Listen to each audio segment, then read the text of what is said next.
दोस्तों, सारी चिकित्सा विधाओं में से जो अच्छा है वो सबको लेके एक जगह समाहित किया, जिसका नाम होलिस्टिक मेडिसिन रखा गया, जिसका डिस्क्रिप्शन में दी हुई लिंक में आपको मिलेगा। तो उस होलिस्टिक विधा पे चलते चलते सांगे साहब ने 3 वर्ष का अनुभव इकट्ठा किया है और आज सांगे साहब हमारे साथ हैं। वो बताना चाहते हैं कि उन्हें क्या अनुभव हुआ है होलिस्टिक मेडिसिन का। नमस्कार, मैं महेंद्र सांगी, एक कवि और लेखक हूँ। तो 4 लाइनों से ही अपनी बात शायद शुरू करता हूँ कि चढ़ती उम्र का महेंद्र, बस यही है एक तकाजा। चढ़ती उम्र का महेंद्र, बस यही है एक तकाजा। सिर के बाल चाहे कम हो मगर इम्यूनिटी हो ज़्यादा। दोस्तों, डॉक्टर सुषमा से मेरा परिचय करीबन 3 वर्ष पुराना है। इन्होंने एक ही बात बताई कि वायरस आते रहेंगे जाते रहेंगे। कोरोना की आपने वैक्सीन बना ली, जब नया कोई वायरस आएगा तो कितनी वैक्सीन बनाओगे? अगर आपकी इम्यूनिटी सही है तो आप किसी भी वायरस से लड़ सकते हो। तो 3 साल पूर्व मेरी मतलब बहुत बड़ी एक समस्या थी बचपन से ही कि हर 1-2 महीने में गला खराब हो जाता था और वो गला खराब फेफड़ों में इन्फेक्शन पहुंच जाता था उसका, और साथ ही साथ फिर कई स्टेरॉइड्स लेने पड़ता थे, एंटीबायोटिक लेने पड़ते थे और 1-1 महीने तक खांसी ठीक नहीं होती थी। और ये समस्या बाद में थोड़ी ठीक हो गई, पर जब डॉक्टर सुषमा से मेरा परिचय हुआ तब इन्होंने इंडियन होलिस्टिक मेडिसिन के बारे में मुझे समझाया। तो उस बेसिक इसकी जो थीम जो थी कि आपको अपना पेट साफ रखना है, सबसे बड़ी चीज़ है, और विटामिन डी का स्तर सही रखना है। और कोई भी बीमारी आपको अगर हो जाए तो आपको फल और सब्जी पे शिफ्ट हो जाना है, और साथ ही साथ आपको छत पे धूप पे मालिश करना है और धूप बराबर लेना है। ये चारों चीज़ करने के बाद मेरा मतलब जीवन ही बदल गया। बचपन में इतनी ज़्यादा समस्याएं थी कि आज मैं सोचता हूँ कि काश बचपन में उस वक्त अगर डॉक्टर सुषमा से परिचय हो जाता या इस इंडियन होलिस्टिक मेडिसिन के बारे में पता लगता तो मेरा जीवन कुछ और ही होता। पर सांगी साहब, बचपन में मेरा परिचय हो ही नहीं सकता था क्योंकि मैं पैदा ही नहीं हुई थी। अच्छा, नहीं, इंडियन होलिस्टिक मेडिसिन तो थी। हाँ। उसके बारे में अगर कोई बता सकता काश, पर काफ़ी मतलब सदियों से, मतलब जो पूरी सदी जो है 60 के दशक से सब हम इतने एलोपैथी पे निर्भर हो गए कि इसके बारे में मतलब किसी का ध्यान गया ही नहीं, और सभी के स्तर पे प्रयास नहीं हुए, ना तो चिकित्सकों के स्तर पे प्रयास हुए, और या फिर एलोपैथी पे हम इतना ज़्यादा कॉन्फिडेंस हो गया कि उसके अलावा कुछ दिखता ही नहीं था। आज भी अगर एनीमा की बात करें अगर, तो हम जिस तरीके से सेक्स के बात करने में हिचकते हैं, किसी को अगर बताएं कि सब एनीमा लीजिए तो चमक जाएगा। ये बहुत बड़ी विडंबना है कि हम हमारे पेट को जंक फूड से भर सकते हैं क्या, पर पेट को एनीमा से अगर कोई डॉक्टर अगर नेचुरोपैथी में अगर बताया जाए कि उसको एनीमा लगा के आप खाली कर दो तो वो हमें स्वीकार नहीं है। प्लेन वाटर एनीमा आजकल वो इसका जो केमिकल एनीमा चलता है वो तो मतलब उससे कोई मतलब नहीं है। तो बहुत ही शानदार एक्सपीरियंस रहा मेरा।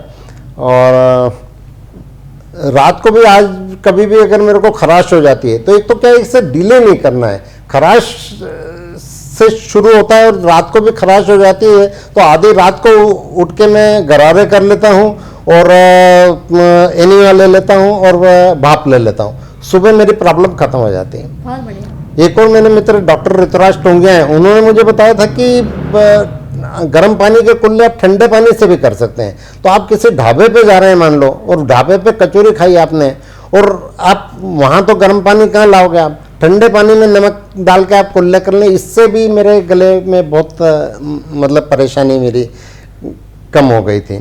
तो जीवन साथी अगर मतलब वफा निभाए तो बहुत अच्छा लगता है, पर अगर कोई बीमारी अगर आपसे वफा निभाने लग जाए तो बहुत मुश्किल हो जाती है।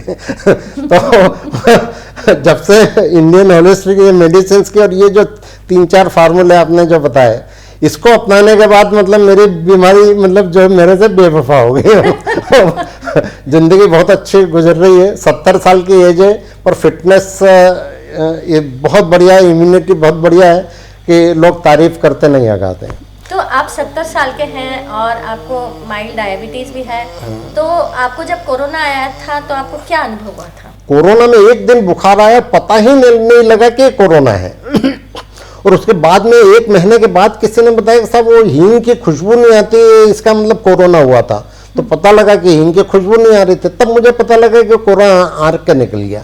क्योंकि मैं कोरोना आने के पहले ही विटामिन डी का स्तर काफ़ी आपके मदद से सलाह से ठीक कर चुका था, इसलिए कोरोना आया पता भी नहीं लगा। और इसके बाद भी मतलब मुझे नहीं याद आता है कि सालों में मैं कभी बीमार पड़ा हूँ, कोई प्रॉब्लम नहीं।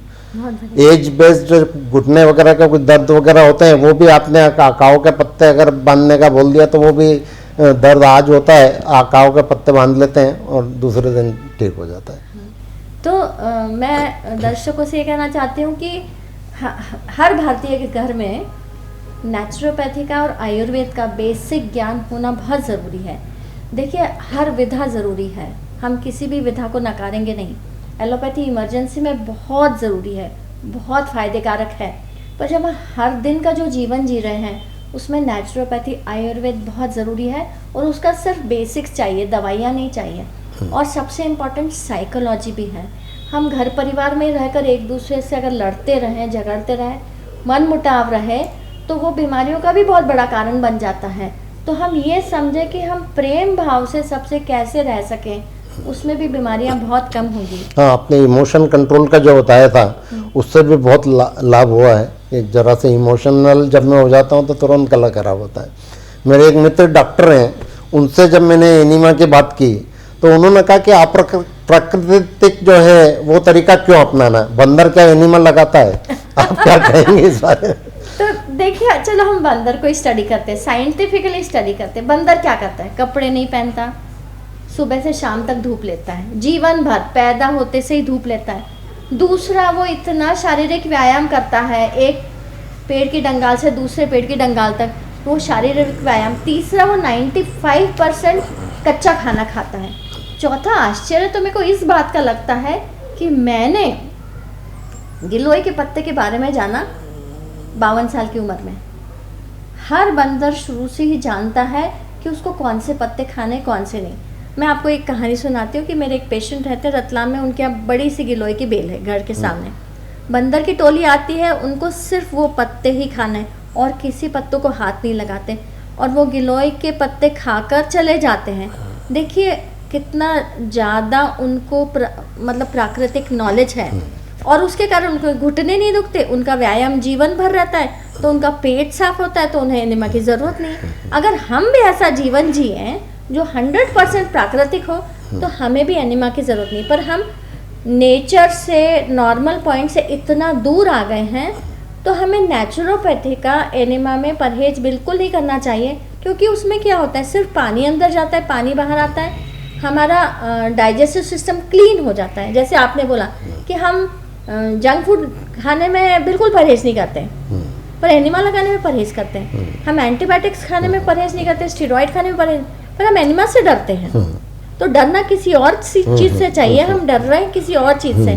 पर मैं चाहती हूँ कभी ना कभी तो हमारे देश में वो समय आएगा कि हम इस बात को समझेंगे, होलिस्टिक मेडिसिन को समझेंगे। पूरी तरह से प्राकृतिक जीवन जीना मतलब एक लैब कंडीशन में, तो आदमी लैब कंडीशन में तो नहीं जी सकता। इंदौरी आदमी को सेव भी चाहिए, कचौरी भी चाहिए। आपकी बात बिल्कुल सही है, परंतु देखो बीमारी में परहेज करना या पथ्य पालना ये तो सदियों से चला आ रहा है।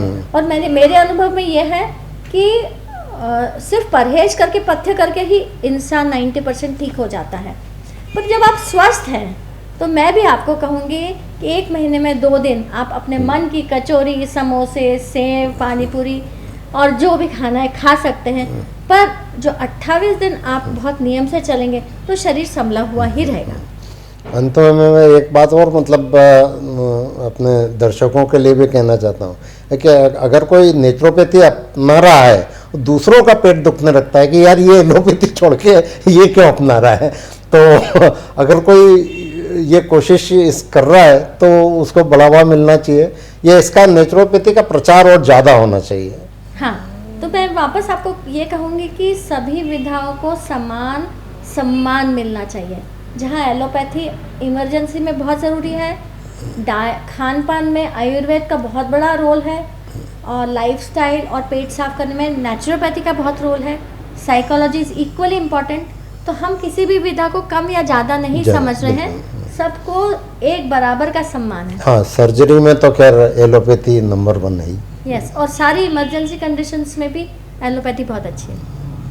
तो हम दर्शकों को बहुत बहुत धन्यवाद देते हैं।